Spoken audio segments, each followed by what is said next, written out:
As all of you are college students, think about all the stresses you are under to perform at a high academic level. Now imagine that you have to put in an extra 40 to 50 hours a week at workouts, practices, or games. That's the life of a Division I athlete. Those Division I athletes do not get paid extra besides their academic scholarship, and they certainly do deserve to get paid extra. Today I'm going to discuss what the NCAA is, how much the NCAA makes and the schools associated make, why scholarships aren't enough for those players, and a new proposal that might go into effect this upcoming year. To start things off, I'm going to tell you about the NCAA. The National Collegiate Athletic Association is a membership-driven organization dedicated to the well-being of student athletes by including academics and sports. In revenue, the NCAA makes $900 million, and barely none of that goes to the players. They use the likelihood of the players, such as jersey sales. They're not allowed to use their actual names, but they'll use their numbers, and you know exactly who they're talking about. And in video games, they use the exact likeliness of the player with the height, weight. They just don't use their names, they just use numbers. Adding on to that, the NCAA just signed a contract with CBS and TBS in 2010 worth $11 billion over 14 years to broadcast the NCAA March Madness tournament for basketball. Only $700 million of that $10.8 billion the NCAA is going to make will go towards the school's athletic departments that make the tournament. Now I'm going to talk about how much money the schools make. On an average, the power conferences for football make 40 to 80 million in revenue, and that's just individual teams. Separate conferences in whole make up to $1 billion, and only about 2% of that goes to the athletes, which covers travel fees and meals and so forth, whatever they need to pay for whenever they travel. Now I'm going to talk to you about why I think scholarships aren't enough for the Division I athletes. On average, there's a study that showed that on average a Division I football player is worth about $121,000 a year.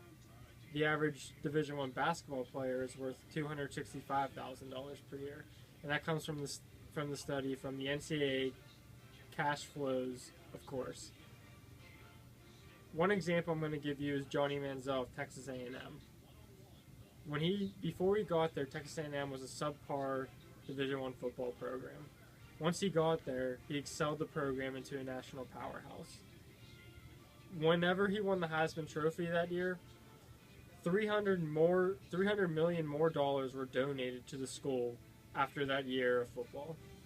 Now, you can't tell me that someone doesn't deserve to be paid some compensation for helping bring $300 million to the football program and the school as a whole.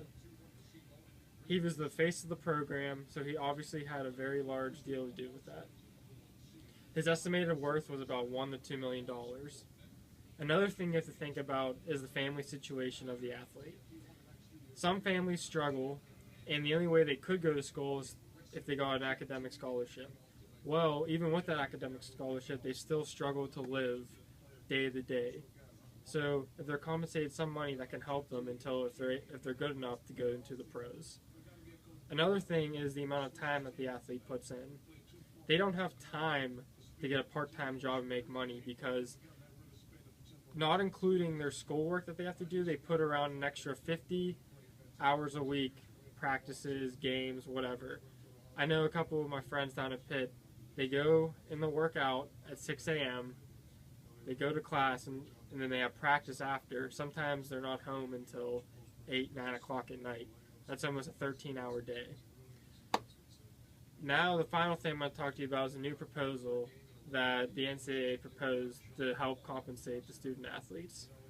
The average student athlete, this is all across Division I, all sports, will receive an extra $2,000 to $5,000 extra dollars. Some of the power conferences, like the bigger name schools, they'll be able to pay the athlete up to $15,000 extra dollars. So hopefully within the next couple months we'll figure out if this is going to be able to go through or not. Wrapping things up, I hope you've all learned a little bit more about why I think Division I athletes deserve to get paid extra compensation. I've discussed what the NCAA is, how much profit that the schools make, why I think scholarships aren't enough, and the new proposal that might go into effect next year. Next time you find yourself complaining about having to study a lot or you have a whole bunch of homework, think about having to do that plus an extra 40 to 50 hours a week.